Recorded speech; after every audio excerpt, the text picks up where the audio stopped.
ತನಿಖೆ ವಿವಿಧ ಸೆಕ್ಷನ್ಸ್ ಇದೆ, ಅದ್ರ ಜೊತೆಗೆ ಇನ್ನಷ್ಟು ಸೆಕ್ಷನ್ಸ್ ಆ್ಯಡ್ ಮಾಡಿದ್ದಾಗಿದೆ.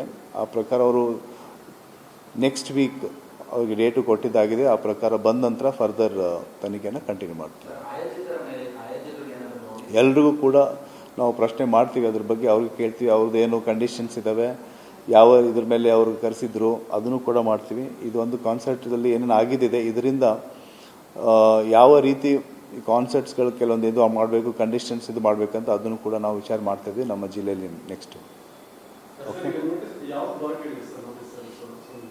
ಅದು ತನಿಖೆಯ ವಿಷಯ, ಅದನ್ನು ತನಿಖಾಧಿಕಾರಿ ಕೊಟ್ಟಿದ್ದಾರೆ. ಮುಂದಿನ ವಾರ ಅವರಿಗೆ ಬರಲಿಕ್ಕೆ ಹೇಳಿದ್ದೆ. ಅದೇನು ನೆಸೆಸರಿ ಇಲ್ಲ ಹೇಳೋಕೆ, ಬರ್ತಾರೆ ಅವರು. ಮತ್ತೆ ಬೇರೇನು ಘಟನೆನಾಗಿಲ್ಲ, ಕೇವಲ ಇದು ಒಂದೇ ಇನ್ಸಿಡೆಂಟ್ ಆಗಿರೋದು.